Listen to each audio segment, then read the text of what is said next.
Hi, everyone, and welcome to the second series of the Dark Matters podcast. Yes, we made it this far, and we are going to keep on going. And it is within that cosmic vein, within that illuminated arterial flow of postulation, that we are going to boldly go where no woo man has gone before. Well, not that many anyway. And before we go there, and we are going to go there, I want to lovingly reintroduce my co-host, Jonny Standing. Hi, Carly. Hi, Neil. How are you doing? All right, it's great. Nice to see you. I'm really looking forward to this. It's going to be very interesting. I must admit, I'm a little bit out of my depth, but I like that actually because I- it's always interesting to learn, new stuff. Great. I'm Nice to meet you. I'm actually glad that you're in neutral, to be honest. That you're not already Yeah. coming in with a perspective of this. If you're just a neutral, by the time we get to the end, then you'll be able to actually say, well, I don't understand this or I don't understand that. Could you go into that a bit better? Or it's just a complete load of bollocks. I'll never do In all that. money. I never say it's a load of bollocks. It all means something to somebody. There'll be a lot in here for a lot of people, but they just won't be expecting where it's coming from. It's about the best I can explain it to as. So exactly, it's we're going to do some deep diving. So this is what I kind of want to say and do a bit of an introduction to Neil because we that's what we do at Dark Matters, isn't it, Johnny? We've always said that from the beginning. We've always postulated, and it's for people to make up their own minds. And I want to thank Neil for being here, Neil Bentley. So I'll give a bit of a backstory. So Neil first contacted me after watching an interview I was on, hosted by the awe-inducing, synapse tingling, beautiful, I say, Joey Phipps on his YouTube channel, Library of the Untold. And it was, I say, this mutual appreciation society of that said library that connected us. And I was blown away by Neil's knowledge and how, for me personally, it filled many missing gaps and much more than information. It felt like a deep knowing when Neil was telling me this stuff, or a remembering almost. So I just wanted to kind of say before we get going that narratives, as we know, lead consciousness, and our consciousness, as we have seen, can be hijacked. This is why there are characters in the alphabet, alpha meaning first, the first bet, the bet of the gods, as I say. And what do alphabets and characters do? Characters, they create language, they move stories, the whole world a stage, and we, it's mere characters, actors, players. So we are now, I believe, at the height of great revelation or the great reveal. In the beginning was the word, and this is how important words, characters, and sentences are in moving narrative, in moving consciousness. That's what scripture is to me. It's a script, and the Bible a script and an act. And we are the actors in a play that we play again and again and again. And this is the great reset. So this is why our prescribed history, his story, makes no sense. It is prescribed. The dead legal fiction, as we've discovered, the walking dead, speaking the language of the dead within a construct. This is why judges pass sentences or use a sentence from behind the veil of the jurisdiction. And juris is law and diction is words. It's law words, and we are sentenced by words. The nature of language is cursive in and of itself, casting spells. So we are the stories we believe, and we become the stories that we weave. We are the dream weavers. So for the next hour or two, as we investigate just whom those powers that be are, who is in charge of this current narrative and reset, and they are getting ready to reset the game, we have asked Neil to come and tell his story. So it is a maxim at law. He who makes the claim must provide the material evidence, and Neil has studied and gathered over 25 years worth of it. We are going to postulate a narrative of a time that we have perhaps been made to forcefully forget. That the Bible came from Ireland, meaning all the biblical stories came from Britain and Ireland, the Watchers, fallen angels, giants, Nephilim, tribes of Israel, etc., all came from Britain. That Ireland was and is Atlantis, Great Britain, literally translating to the great people of the covenant, and that Scotland was the true Holy Land or the true Jerusalem, and Jerusalem meaning, and I've learnt this from Neil, sea of light, or I see light, sorry. So the man known as Christ, or whom attained the Christ, or Christos, or Christ consciousness, was an ascend or an ascended master from here, from Britain, and that this has all been hidden from us. So Neil, it's such a vast topic that we hope to cover more of on Dark Matters, but having made my little speech about narratives, how would you begin to present these findings backed up by many, many years of your research for somebody like our audience, perhaps? And like I say, it's great that Jonny's on the fence. I mean, I'm blown away and enamored with it. So we're a good pair, really, to bounce off. And I suppose, like all great stories, we have to start at the beginning. And there's a lot of um, a myriad of cultures telling the story of the Great Flood or the Deluge in a myriad of different ways, which allegedly, engulfed Atlantis under a cataclysm. I mean, would that be a good place to begin, or what triggered and started it all for you? What got you on this journey? So, or you start where you think where we should start. How we ended here. I know it's a big topic. So. I mean, it all started 27 years ago in 1997 when I got my first computer. I mean, I've got Asperger's syndrome, which means I've been like this my entire life, asking stupid questions, making stupid observations. But it wasn't until 97 when I actually got a computer. It was like someone had given me the keys to the Library of Alexandria, and you've suddenly got access to information, access to answers. And that's when it very first started. For the first 20 years, I suppose I was like everybody else and studying the sea people, the builder gods, the Shemshu-Hor, Aztecs, Mayans, etc., Anunnaki, and you're studying all these subjects separate. There was only two things that were common with all the stories. One was the biblical flood, the Great Flood, and the other was these giant white people with red or blonde hair, with blue or green eyes that turned up, that gave them all this advanced knowledge, and then buggered off and said, we'll be back again sometime in the future. So that always stayed with me. And then it was about 5-6 years ago, all of a sudden I came across 4 or 5 pieces of information all at once that suddenly brought it all together. It was like discovering the cipher. You've been studying a puzzle for 20 years and then you found the cipher, you found the key. And for the last 5 years, it's all just fit together perfectly. Firstly, I'll just go into a couple of the little gems that I found 5 years ago, which first took me down this road. First one was the so obvious, the word Aryan. We get it programmed into us that the word Aryan is something to do with Germany, it's Hitler, it's these blonde-haired, blue-eyed advanced race, and it's spelled A-R-Y-A-N, Aryan. All you have to do is change the spelling to Aryan, air, E-I-R-E-I-A-N, Aryan. And where's air? Island. Yeah.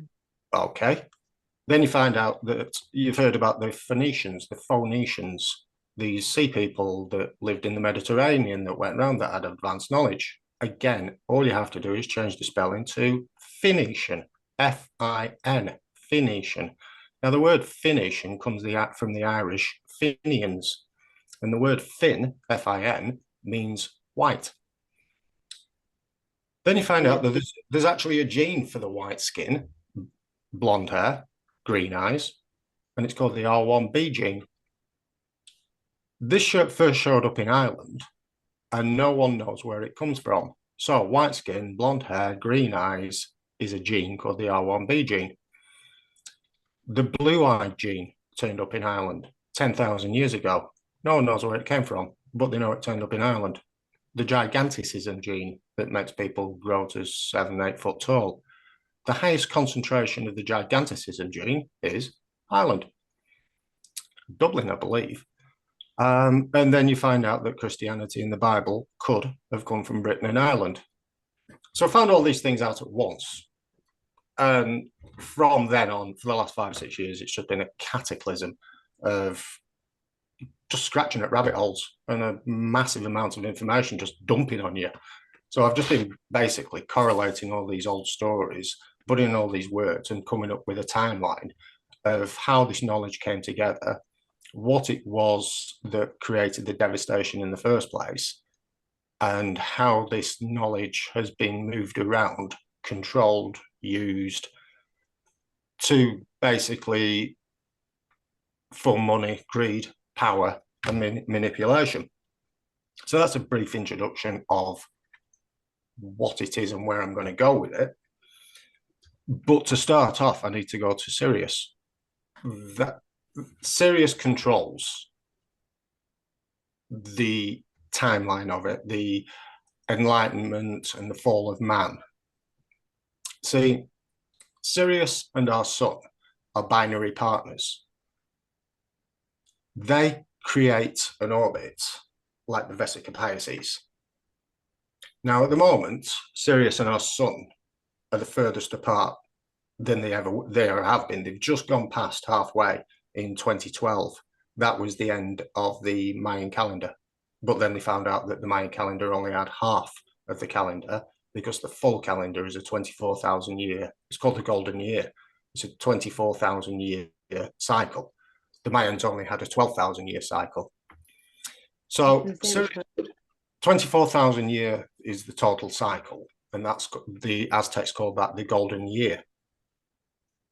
So as we know from quantum entanglements, Sirius and our sun are always electromagnetically connected. So at the moment, when the furthest away, the enlightenment is at its lowest. See, what in the occult, what they believe is this energy comes from Sirius through the sun to the earth.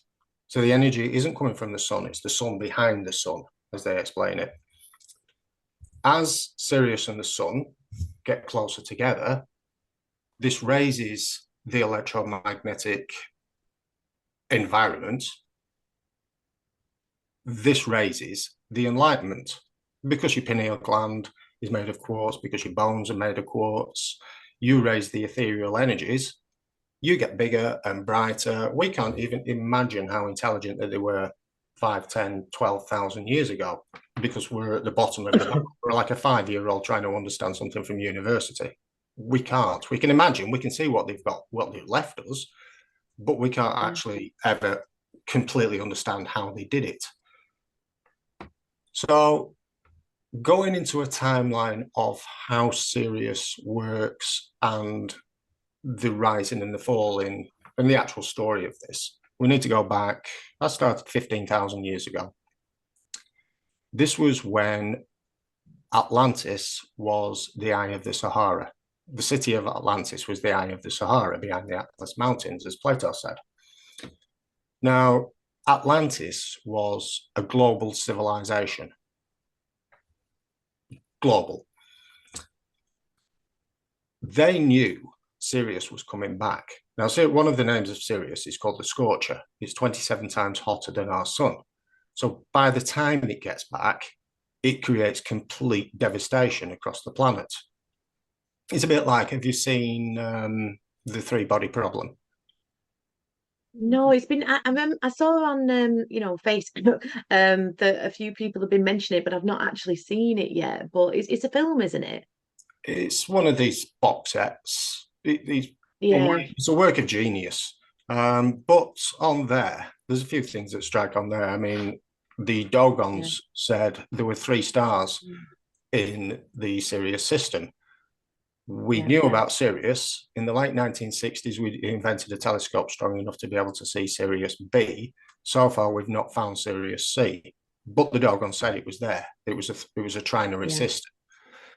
So and that was one of the videos I watched with Joey, Neil, wasn't it? I mean, obviously Joey had kind of clocked onto the Sirius and the Dogon problem. The Dogon were an African tribe, weren't they? For those that don't know, were they African? Am I getting that right? The Dogons are similar to the Sira people. Everyone's heard of the Dogons. No one has heard of the Sira people.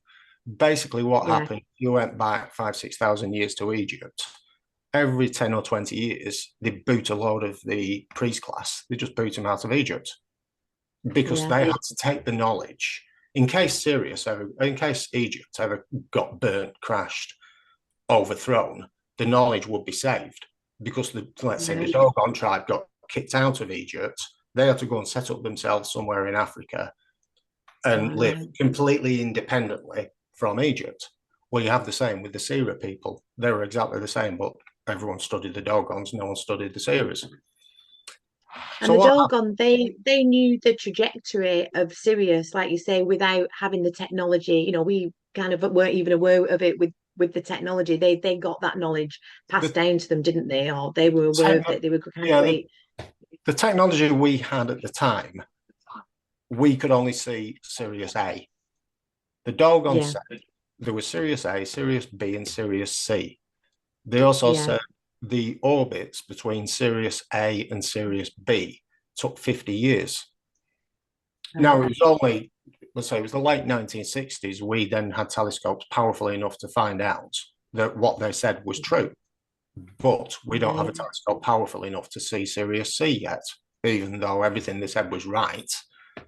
Yeah. We still haven't found Sirius C. I'm aware of And all Joey that. shows a map in his Joey shows a map on his video, doesn't he? Dogon, the Sirius problem and Dogon and Sirius problem. And go watch that video. If you've not seen Joey's channel, go check it out.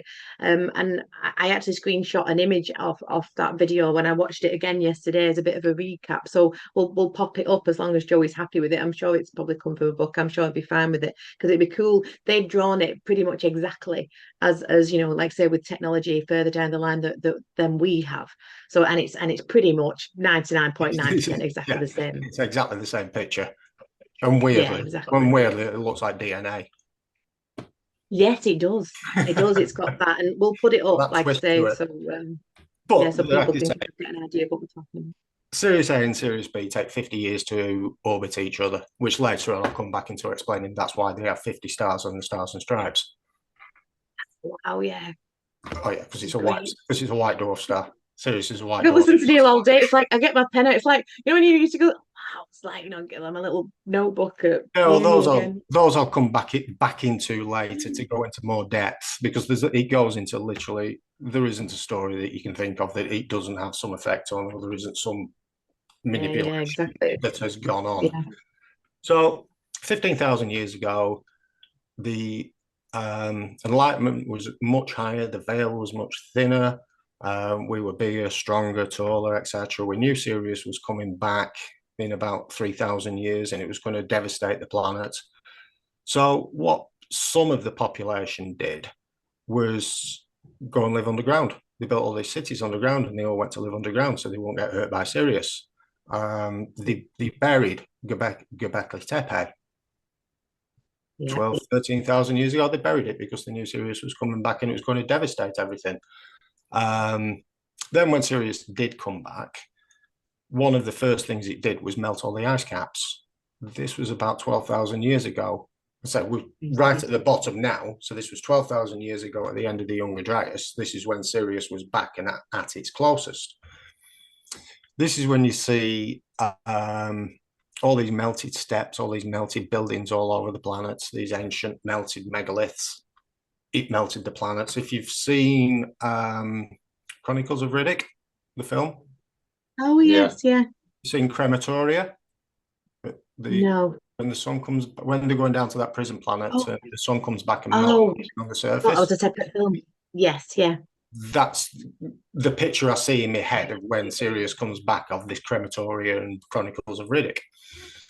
So it melted all the buildings, it melted the ice caps, it raised the sea level. Victoria being quite apt, of course, because it's that hot. just spelling it out for people who I'm sure they've got that. It's 27 times hotter than our sun, so that's the daddy in this partner. Our sun is nothing compared to Sirius. Yeah. So it melted all the ice caps. Well, this raised the sea levels by 150 meters. This was the global flood. And because if you look at Google and then lower the sea levels by 150 meters, actually moving between the land masses on the planet would have been simple until you raise the sea levels by 150 meters. And then all of a sudden you've got these big oceans that you can't get across. Well, Neil, just a quick one there, because obviously, I'm just thinking in between the lines of people that don't know. So, at that time, you're saying all the land masses would have been conjoined at that time? No, it wasn't a complete joint. I know the theory you're talking about, but that's completely going back sort of millions of years when you just said, or was it like Lemuria kind of time when there was just land mass and it all spread out? No, I mean you can actually see it if you look on Google Earth. you can see all these islands and land masses that are now buried under the sea. You can see where coastlines used to be. Is it the Black Sea? With Crimea, they can actually see where the coastline used to be, and they've got shells and stones, and then they add 150 meters on that, so 150 meters, 450, 500 foot under the sea level. They've got a coastline. They've actually found but you can see this coastline. It's so simple to see once you know what you're looking for. In this theory, if you look off the west coast of Ireland, you've always had stories of High Brazil. Well, High Brazil is the Irish Tir na Nog, land of the eternal youth. Well, you can actually see on the Google Earth where it used to be. It's all buried under the sea now, but there is it was a bloody great big island off the west coast of Ireland. So this is what happened. This was the result of the sea levels rising. Then just for the kick in the teeth, I know I said Sirius is 27 times hotter than our sun and it melted all the planets, but then you've also, if you go and look at the three-body problem, as Sirius then started moving away from us, this brought about 1,000 years of an ice age. It's complicated physics. As I said, go and look at the three-body problem because that explains why you can have the Earth melted in one section of time and then straight after it, you get an ice age. It sounds strange, but go and study the three-body problem for the answer to that one. Anyway, during this ice age, just after the end of the Younger Dryas, the rest of the civilization that had stayed on the surface, a lot of those got wiped out. The thing is with Ireland is where it is placed. If you look at the Atlantic current goes anti-clockwise from Canada, America, across to Africa, up past Europe, anti-clockwise. So what this does, and what this does today, is bring warm weather, warm seawater up from Africa, up from the equator, keeping Ireland artificially warm. So we've got records now of Ireland from 10,000 years ago, and the place was booming. It was covered in trees, it was covered in animals, the place was absolutely booming. So what happened was civilization lived through the Ice Age in Ireland. They knew that this was going to be a fall of intelligence, the fall of man, as Sirius got further away and the ethereal energies all dropped. So what they did was take all the knowledge, the pre-15,000-year-old knowledge from the original Atlantis, and they organized it into organized religions and mystery schools, secret societies. Because this is where they could keep the knowledge or keep it a secret. The best way to understand this period in Ireland would be The Witcher, Lord of the Rings, these old films with dragons and all the rest of it, magi, witches, druids. This is the time 6,000 to 10,000 years ago in Ireland. Just to throw a curveball in, at this time, I said earlier, the people went to live underground. They built all these cities underground. Well, this time after Sirius is then started to move away and the Earth started to settle down again, some of these people then came back up to the surface. You're right. These are your watchers. These are the fallen ones, the fallen angels, the watchers, the tall white, blue-eyed, blonde-haired, advanced beings that came back up. So I in scripture, Neil, it says that, doesn't it? It says that God, and there's so many different meanings for the word God, which is why I never use it, depending if it's capital, blah blah blah. But that the Nephilim survived, or some of them survived. And this is about going underground, which is why, like I've said, or just in my instinct, and this is what's amazing when I listen to you, it kind of almost feels like I'm remembering something, you know, it's like really weird. But yeah, that they came back up, and like you say, that's that RB, or that RB1 gene, isn't it? Yeah, the And R1B they've gene. got the knowledge, and they've survived those, Well, yeah, if you, that deluge that they well, do, when they don't they? say With that hidden knowledge. when they say society came from Africa, if you imagine everyone that had stayed on the surface when Sirius was back, they're all going to have a good suntan, literally. So Which this is where brown skin, dark brown skin, yeah, predominantly comes from that period where the population stayed on the surface. The population that went to live underground, now they wouldn't have been yeah. affected by a Sirius or our sun. They wouldn't have been affected by these energies. Their intelligence wouldn't have dropped. So at this point, you've almost got a separation of humans. You've got one lot that went to live underground, one lot that stayed on the surface. The lot that went underground all stayed as being tall, white, blonde hair, blue eyes, and all the rest of it. The ones that stayed on the surface all got a good suntan and all had dark brown skin and brown eyes. So Yeah. It was this, literally just that kind of evolution in that time, over that period of time, you think?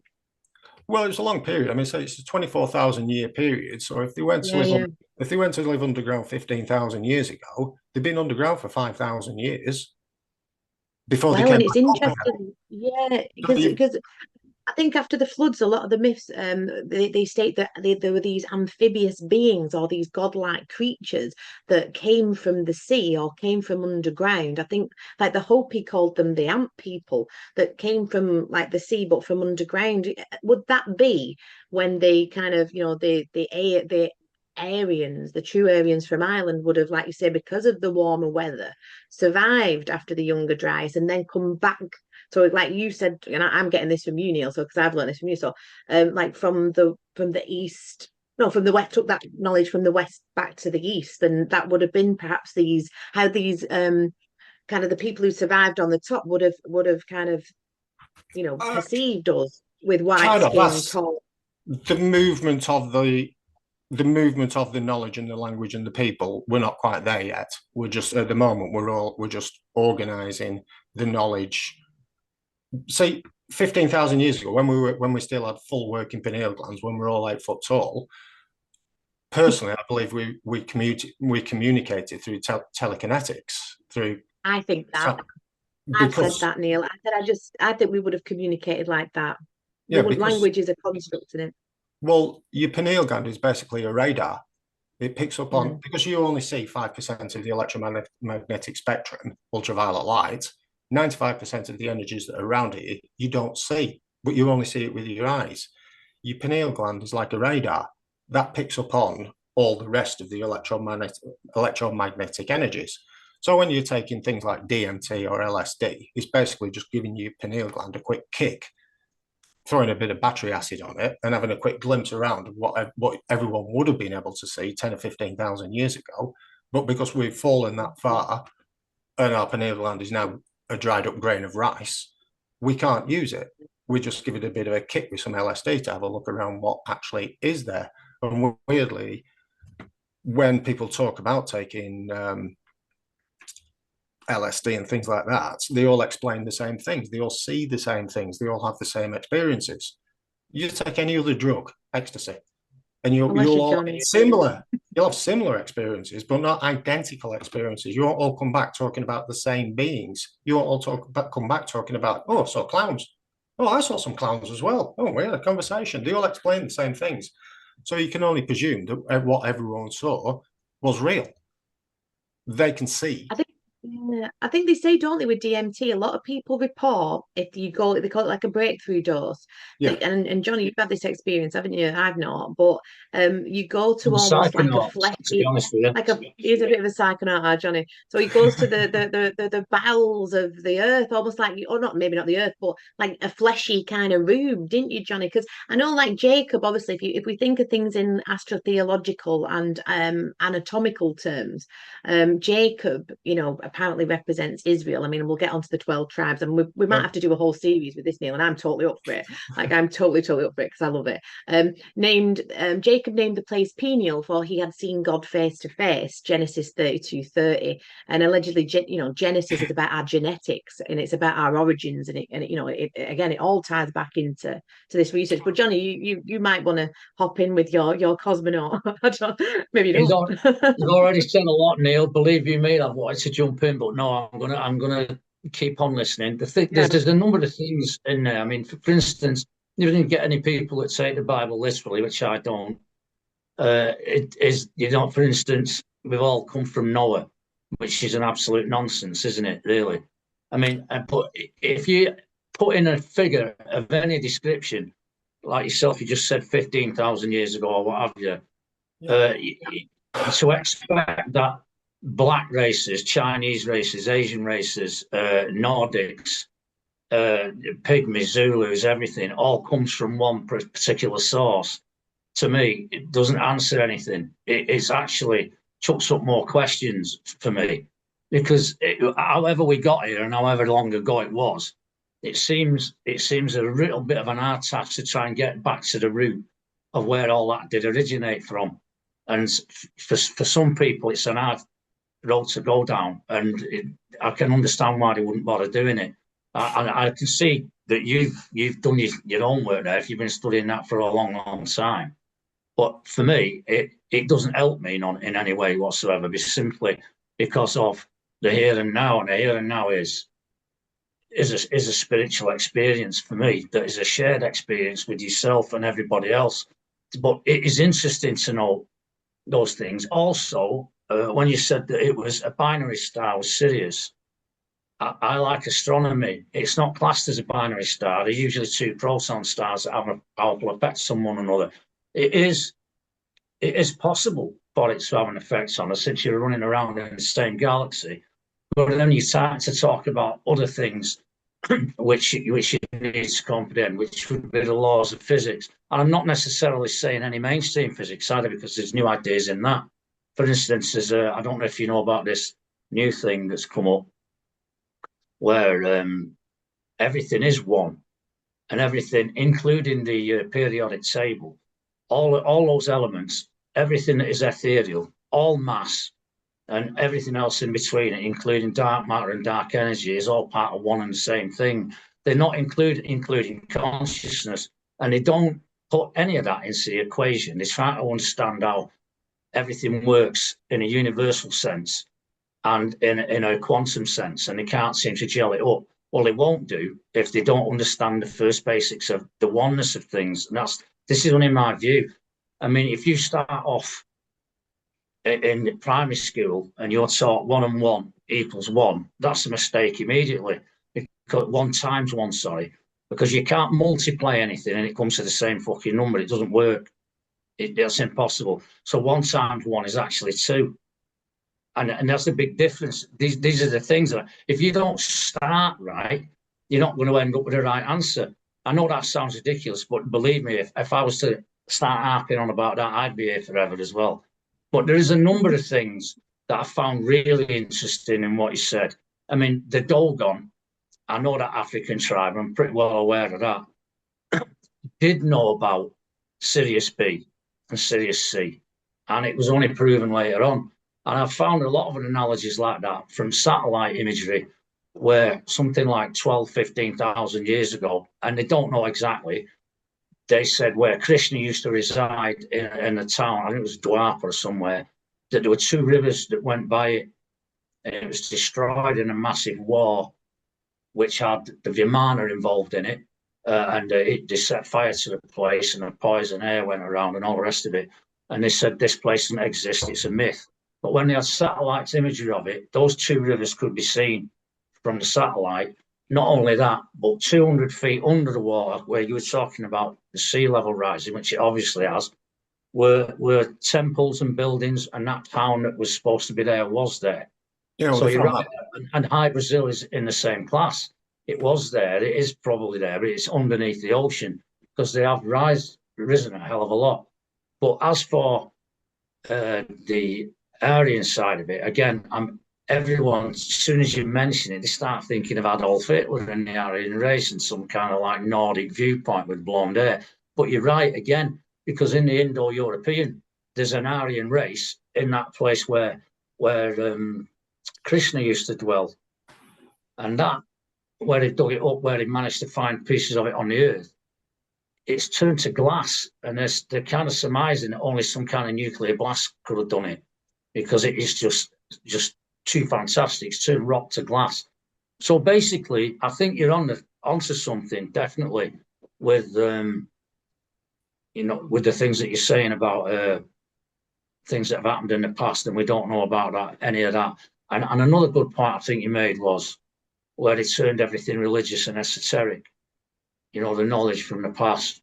And Atlantis is a funny one, because I've read the only real things that I've read about Atlantis come from Plato. I mean, I've not read it from anyone else. Everything else is surmised and added to by other people at a later date, and everybody's been running around in circles trying to find it, but they haven't. We're not actually that far off getting to the explanation of Atlantis. What everyone just quotes, they say Plato, it's beyond the Pillars of Hercules. And it's not much further than that. There's a video called Atlantis Island. It's on for 3.5 hours. And Plato must have written books on the description of what Atlantis is. And every word that he wrote goes through in this video. And he just shows that Ireland is the only place on the planet that matches Plato's full descriptions of what Atlantis is.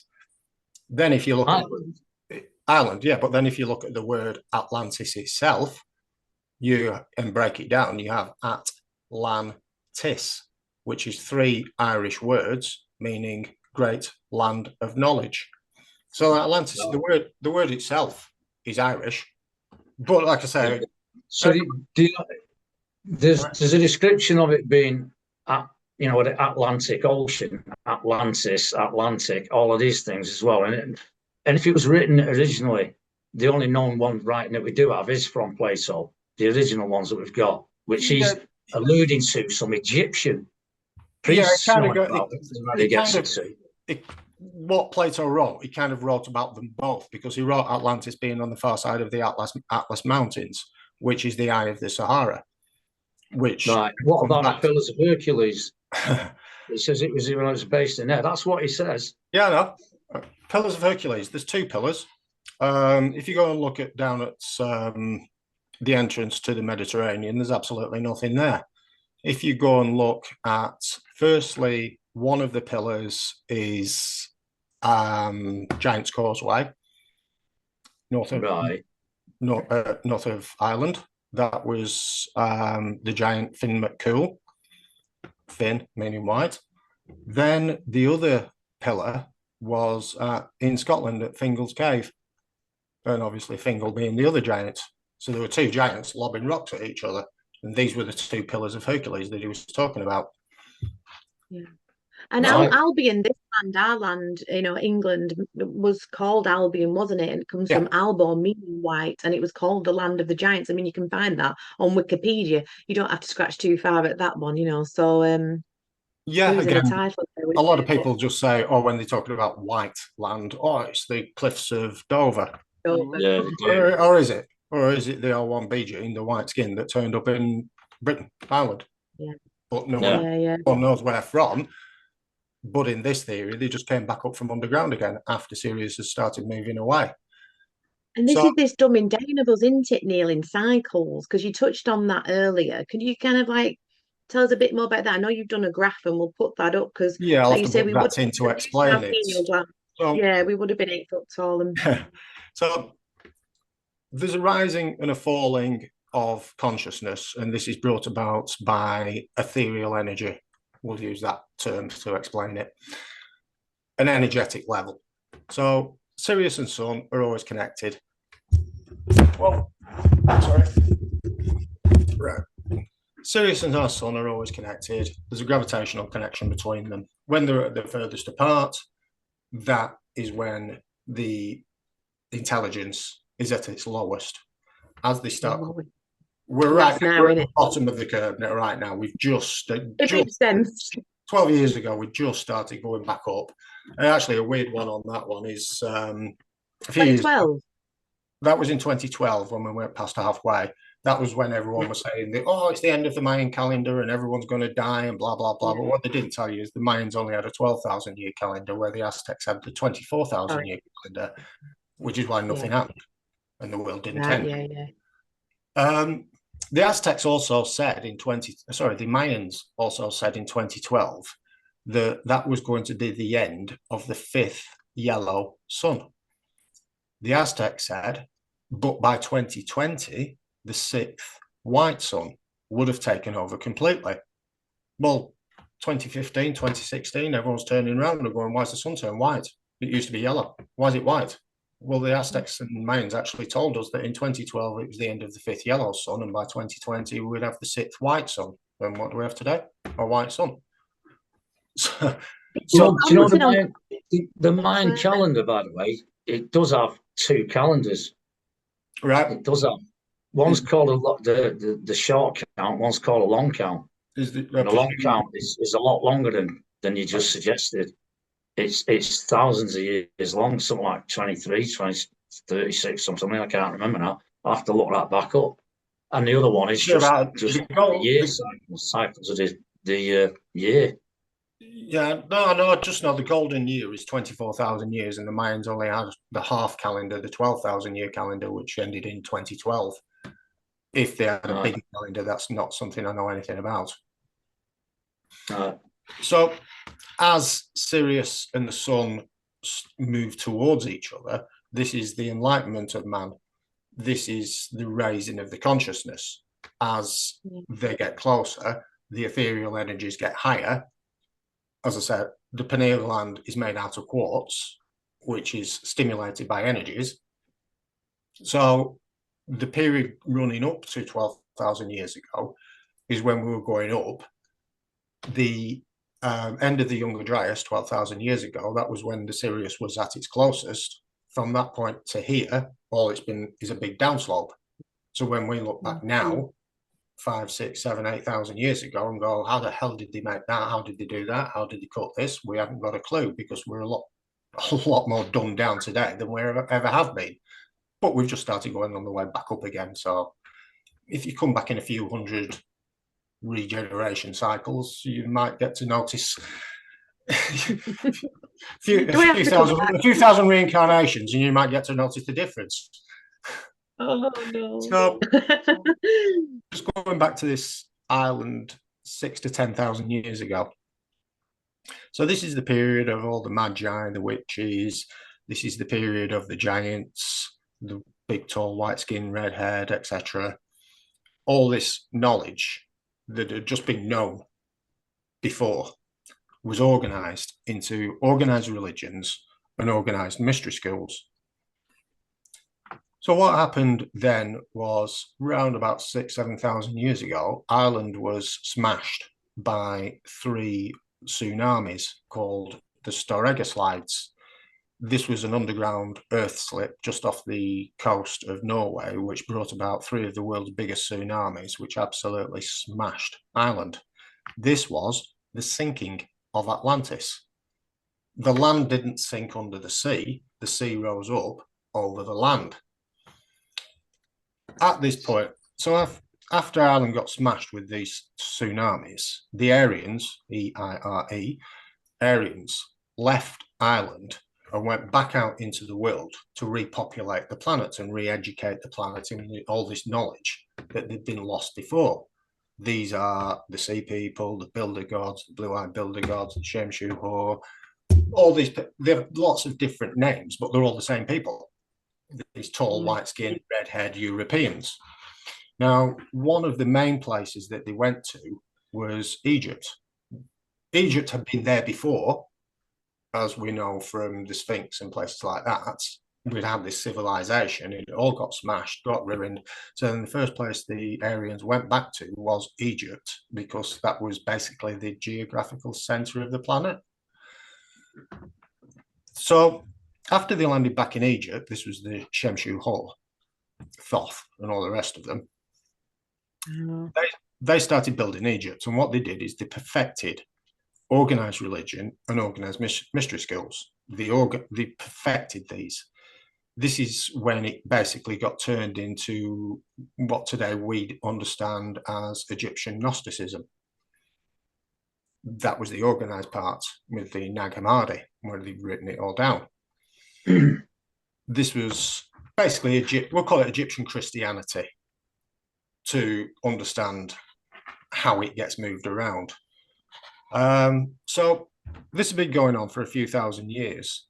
Then when Akhenaten came along at the end of the 18th dynasty, the priest classes, because there had been a fall in consciousness and a raising in egotistical, materialistical, the priest classes had all got greedy and basically started using all this knowledge for themselves and control of the civilization, control of the people. And that's what it says in the law. Well, sorry to interrupt, but just Jonny, that's what it says in the law of one as well, about that they kept it for themselves, basically. Have been keeping it for themselves. Anyway, sorry, go on. Yeah.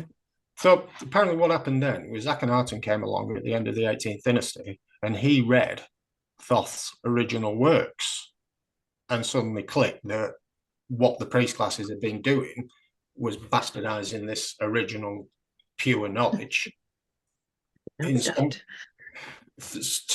for greed, to use as for themselves.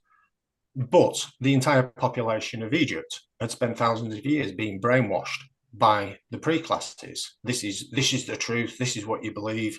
So I suppose Akhenaten was one of the first Tinat conspiracy lunatics. And didn't Thoth allegedly create language, like you said, Neil, that we would have talked to each other telepathically before then, but as we got more dumbed down and into that cycle, then they taught us languages and that kind of construct of language, which obviously closed our pineal glands, and we would have worked in symbolism and symbols, and I don't know. Yeah, I think symbols and writing. The Egyptians used a lot of hieroglyphics, which are basically pictures that mean words. So they were using. Yeah, like the veil would have been thinner, like you say, wouldn't it? So between the subconscious and the conscious mind, the veil would have been a lot thinner then. But then it got thicker as we got thicker. Yeah. They moved away from the book of Thoth, that book of Thoth doesn't exist. Nobody's ever found it. No, never found, never been. No one's ever found it and actually got it and read it and said, here it is, here's where it's not. The only evidence of it is from Hermes Trismegistus. Well, that's Hermeticism. It was discovered by Alexander. He's the one who discovered it when he invaded Egypt, and he was enthralled by it, and he loved it. He loved the buildings, he loved their religion. He took it on, he adopted it, and that's how it got transcribed into the Greek, and that's how it turns into Hermeticism. And the only reason we know that is because of those tablets that they found. It's written in the old Greek, and they tried to recover the book of Thoth because it was written down in the Greek, but the original, you can't find it. The nearest to it you've got is in the Greek, and it's in Hermeticism. Even people like Aleister Crowley, who claim to have known about the book of Thoth individually, that's where tarot cards were invented. Him and some of the people fraudulently claimed that that's the book of Thoth, and no, it isn't. It can't be, and it wasn't. Well, again, tarot cards can be traced back to ancient Ireland. I'm using the word Thoth just as an all-encompassing for the Hermetic dialect, for this ancient knowledge. Yeah, I'm just wanting to clear it up because there's a lot of people who think that a lot of this knowledge comes from the book of Thoth, but they've never found it. Well, they've never found it. That doesn't necessarily mean it doesn't exist. I mean, they've got what, 50 Well, it must have done if somebody transcribed it into another language. That's what I'm saying to you. Yeah, well, I mean, they've got 50 miles of underground tunnels at the Vatican. Who knows what's down there? Just because 50 miles, is that how much it is? 50 miles. Say? 50 miles. You know, 50 miles. 50 miles of tunnels under the Vatican, full of secrets. That's some reading. I reckon you could do it, Neil. Just a few more lifetimes and you could a couple more lifetimes, just while I'm warm up and Sirius is coming back. So I say,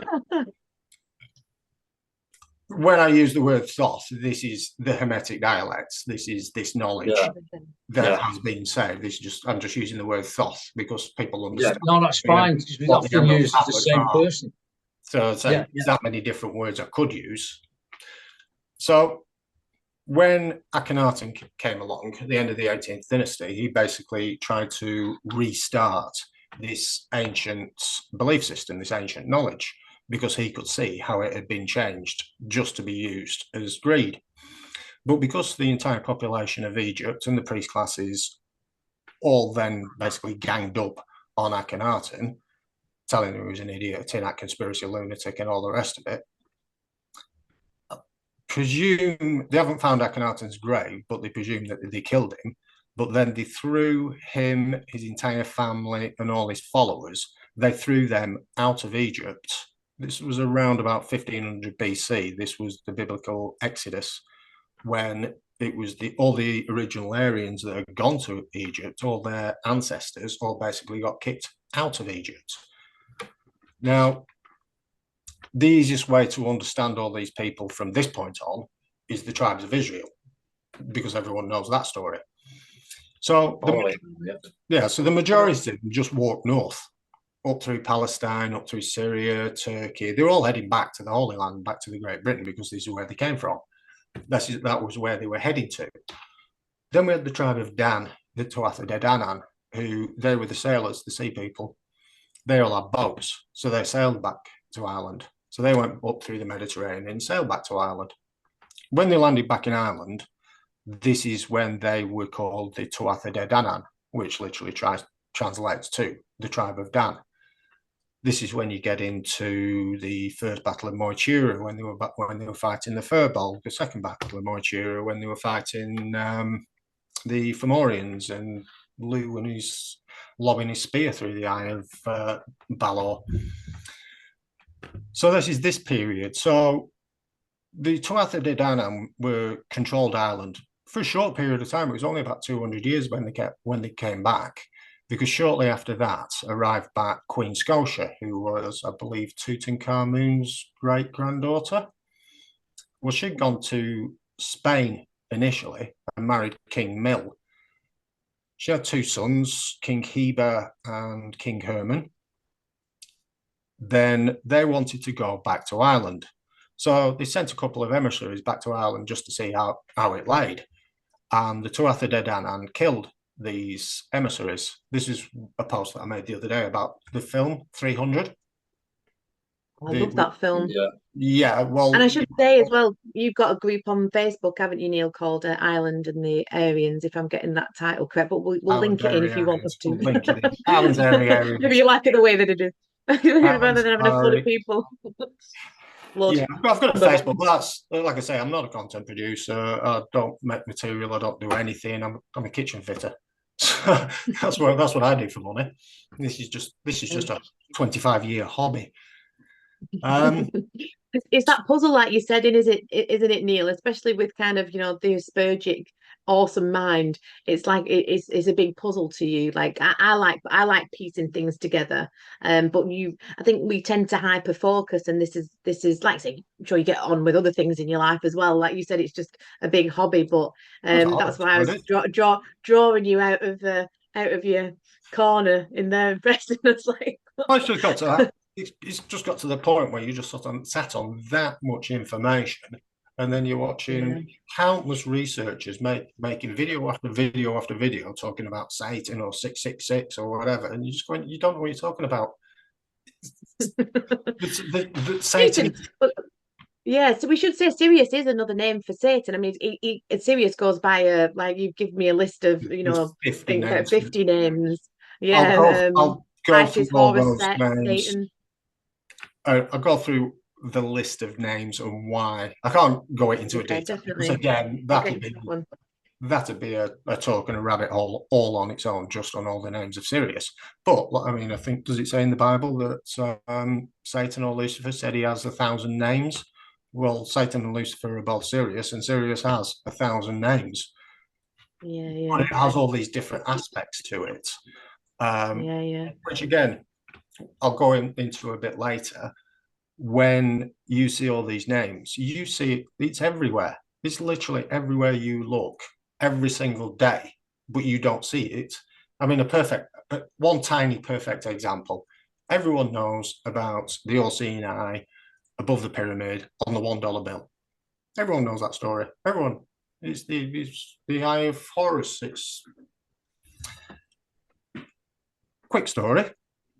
In Egypt, Sirius rises in the east on the 4th of July every 365.2 days. It was considered as a New Year's Day marker, precisely. It didn't need to have 28 days here and take days off there. On the 4th of July, every single year, Sirius popped up in the east. This is why it was called the Eastern Star or the Morning Star. Now, this marked the start of the planting and harvest season in Egypt because it marked the season where the Nile came into flood, and that brought the fertility into the land and everyone started planting and harvest. So this is why the 4th of July is important. That's how they celebrate it. An Eastern Star is important. So if you go back to another name for Sirius is the Eye of Providence.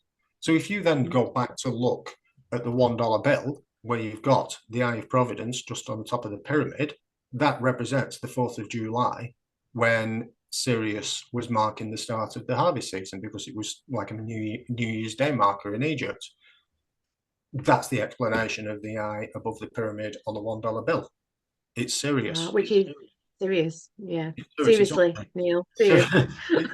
Well, that's just one small. I could sit here for the next 24 hours explaining why you see Sirius every single day and how all these things represent it.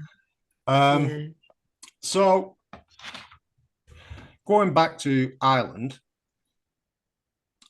the Tuatha De Danann were in charge of Ireland for about 200 years. Then the 7th invasion of the Milesians happened. This was about 1000 BC when Queen Scotia came back to Ireland and defeated the Tuatha De Danann.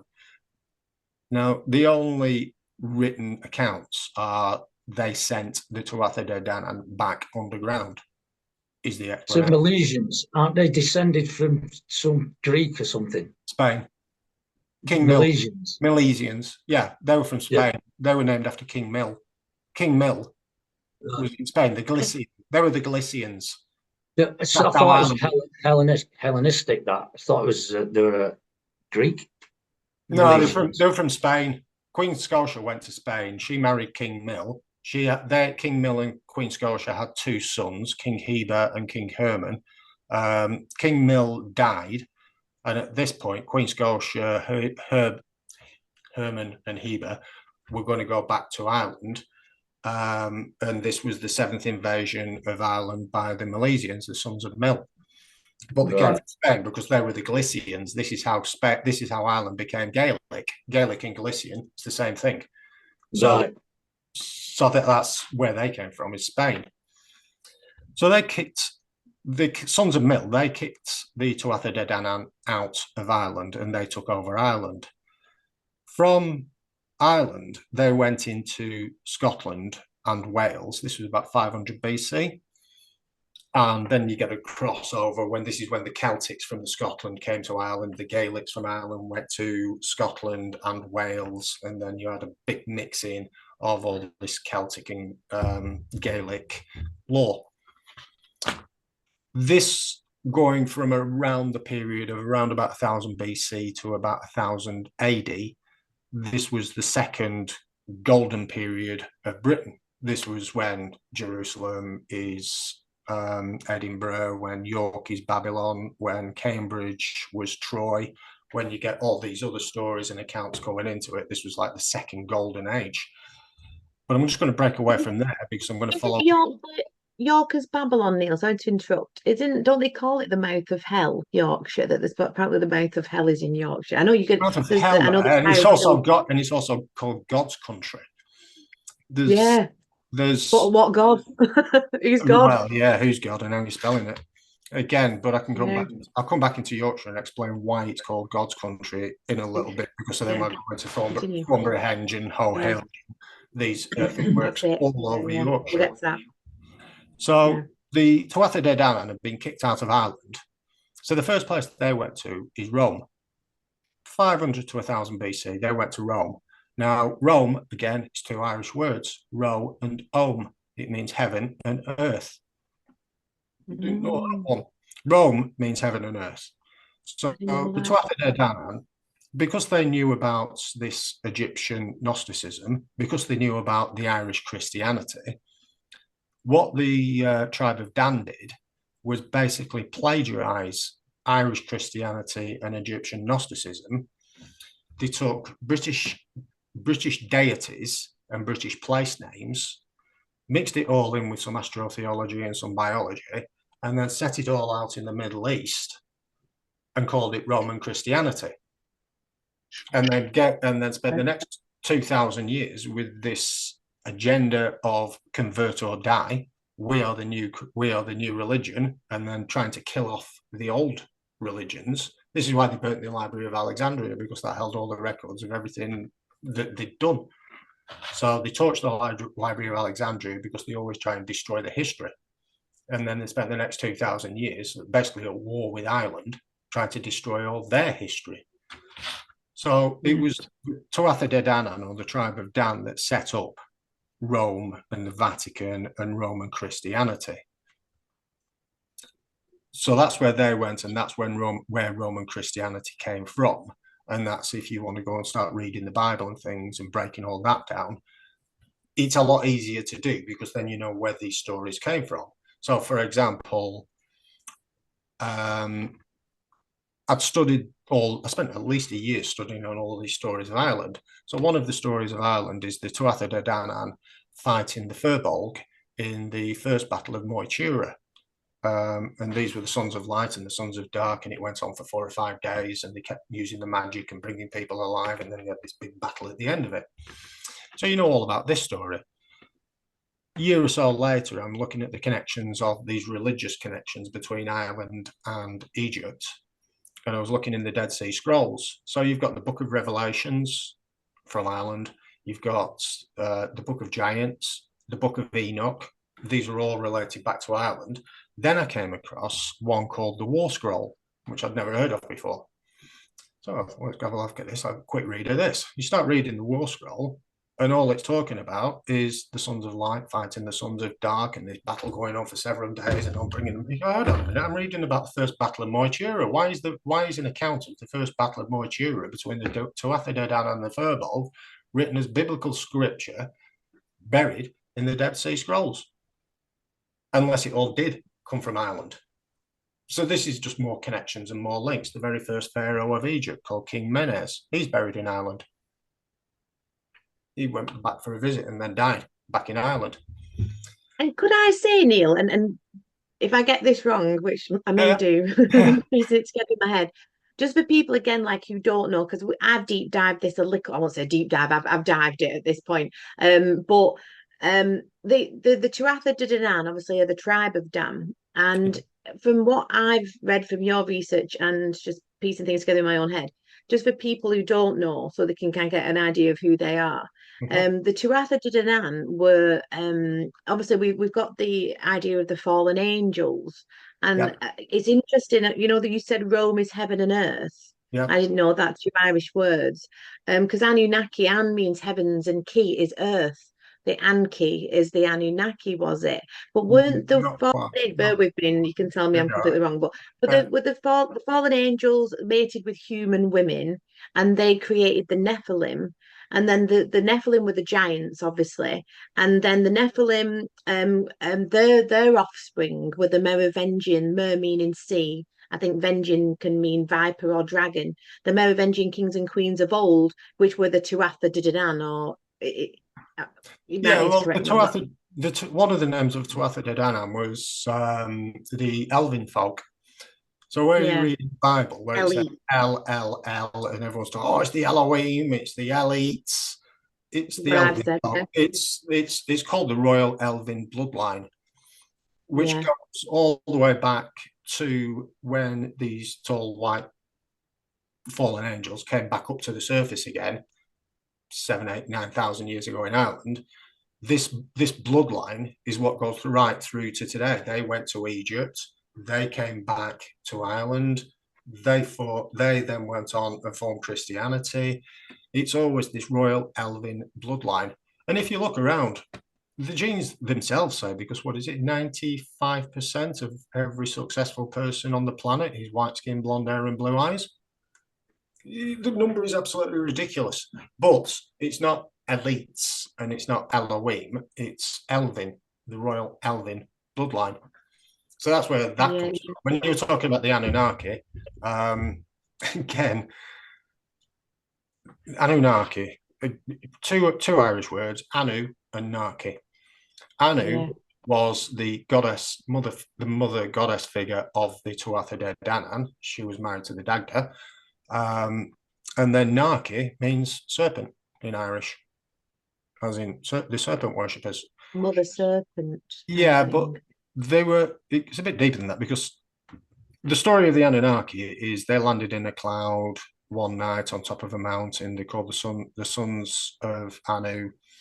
They brought advanced knowledge, etc., etc. Well, the story of the Tuatha De Danann is they landed in a cloud on top of a mountain one night, and they're called the sons of Anu. Yeah. Very briefly, what they've done is, like I say, move people around, change the spelling slightly, move the. If you think about Christianity, the first thing you think about is going out to the Middle East, where Israel is, where Jerusalem is today. I look on that as Disneyland. It's what the Templars. Who moved them around? Well, all this was done by the Vatican, by the tribe of Dan, the Tuatha De Danann. Once they set up Christianity, what they wanted to do was destroy all history behind them to prove that. I mean, there's 2 billion people on today are Christians on the planet. Quarter of the population are Christians, 2 billion of them. Now imagine if 2 billion Christians suddenly found out that their entire population, their entire religion had been plagiarized from Ireland and Egypt. And then I knew a lot of it come from Egypt. There's a lot of stories in the Horus and Set stuff that is remarkably similar. There's loads of them. It's the same with the Mithra, an old Roman type thing, and there's a few in Persia as well. Again, you'll get the explanation of that when we start going through the names of Sirius. I mean, 3 Isis, Horus, and Set. They call the dog star that's the Vatican the dog star, don't they? Vati, Papa, Cain, Canis, dog star of Sirius. So Babylon, Israel is a state of Israel, which is a fiction. Like you say, it's a Disneyland over there, and they've created it to put the focus on it over there, haven't they? And that extra bit of history there, because it's in the constellation of Canis Major, isn't it? There's that dog again. Yeah. And then it lines up with the belt of Orion. And in the Law of One, the Orion group allegedly created the Anu or the Tuatha De Danann that fell, because on the good and evil thing, I mean, I won't get into that because it's a bit of a long story, but it totally fits in again with the Law of One. I love the Law of One. And they fell to earth. There is the option of, I mean, I said they went underground, they came back up again later. If you look at the Anunnaki Nibiru story, I mean, one of the names of Sirius is Wormwood, and Wormwood is one of the names of Nibiru. So Nibiru, Planet X, Wormwood are all Sirius because it keeps coming back forward. So when Sirius and our sun, if you look at the Anunnaki story, there was only a short period of time where they could actually hop across the planets. And then when they got too far away, they couldn't do it. So is one of the... That really tickled me, that. Was that? One of the options That's interesting. That they could jump across the planet when it got closer. So these tall white-skinned people actually come from one of the planets of Sirius. It's an option. I'm more of they went to live underground and then came back up again, because there's a lot more evidence of that on Earth today. Which I believe they're doing again with this Planet X, Twitter X, signaling to themselves about, because they know that they're preparing to go back underground, I think. because they know that the next cataclysm's coming, because as our Sun and Sirius kind of, and you say, Neil, that our Sun represents kind of Saint Michael, doesn't it? That war between good and evil, Sirius, Yeah, Satan, Saint Michael. Well, I can get into that actually, because you say they're getting ready for it. Me personally, I think they've forgotten about it. I think they've forgotten about all of it because they spent that long hiding it. I think they've hid it from themselves. They've hid it from themselves. Yeah, I think they have. The vast majority. If I try and put something somewhere safe and forget where I've put it. Yeah, that's what they've done. They spent that long hiding it from themselves that even they've forgotten what they've hidden. I mean, yeah, I think you've said this before. Sirius is the second most important star in the sky after our sun. So, the Great Pyramids are laid out like Orion's belt. Have you seen Thornborough Henge in Yorkshire? Only because I've read your research on your page, Neil. So yes. Yeah. So you have Thornborough Henge, which is 50% bigger than the Egyptian pyramids, and it's laid out exactly like Orion's belt. So I got the silly idea, because Sirius, if you've got Orion's belt, Sirius is just at the end of Orion's belt in the sky. So I got a star map, overlaid it onto a map of Yorkshire, lined up Orion's belt with Thornborough Henge, and then went and looked where Sirius was. So I've got these coordinates. I know, is there something there for Sirius? So I went and started having a look on maps and things. Well, you've got it's hard to describe it. It's a mound. It's a mud hill. It's a mound. It's bigger than Newgrange. It's about 50% bigger than Newgrange. It's huge. We'll put some images up as well. I've got LiDAR pictures that show that it's not natural. This thing definitely is not natural. It just leaps off the page under LiDAR. This place is called Hoe Hill, and this is exactly where Sirius would be in the sky. Now, years and years going by, and other researchers, they've gone, this is north of Thornborough Henge, they've gone and looked south of Thornborough Henge, and they've found all these earthenworks they've basically made a star system in Yorkshire. All Yorkshire is just a star system, and it's a map of all these stars. So I went over to have a look at Hoe Hill in Yorkshire. Now, as I say, in the Bible, Satan is Sirius. Say-tan is two Irish words. Say is the, tan is jackal. So Satan itself is the jackal, the dog. The dog, yeah. So I went over to Hoe Hill to have a look at that. Drives up to it. Now, in the Bible, Satan fights Michael, Archangel Michael, and Archangel Michael has to defeat Satan. So in this theory of the Sun and Sirius, every time Sirius comes back, Archangel Michael is our sun, Satan is Sirius, so our sun must defeat Sirius and send it away again while it tries to burn everything up. So that's the explanation of Archangel Michael and Satan in the Bible, which is the Sun and Sirius. So I go over to Hoe Hill. Right next to Hoe Hill, there's a church. One guess what the church is called? St. Michael's. I know the answer, but I read it. So Hoe Hill is Satan. So Hoe Hill is Satan, and they built a church right next to it called St. Michael's. Just at the back, there is the land is actually owned by the military. It's the British Army land. But just to the back of that, the manor that used to own the land, the family that used to own Hoe Hill, were the Dogon family. The surname was Dogon. So, what are the odds of that? Chances. So what we were saying just before, a coincidence, Neil. We're all crazy. We're all crazy here. Well, as I say, I spent 2 years thinking I was going crazy with all these connections and things that just kept dropping on me. It was like, impossible, not again. And then little left brain just suddenly went, something, after 5,000 coincidences, do you not think it's a bit past a coincidence? So all this work isn't my work. This is just something I actually accidentally stumbled upon.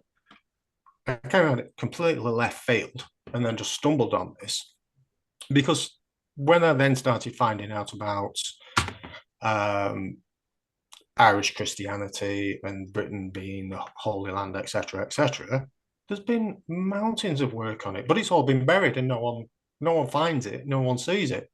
So you've got researchers, Conor McDarry, Commons Beaumont, Michael Tsarian, Anna Wilkes, Ignatius Donnelly, Robert the Bruce, William Blake.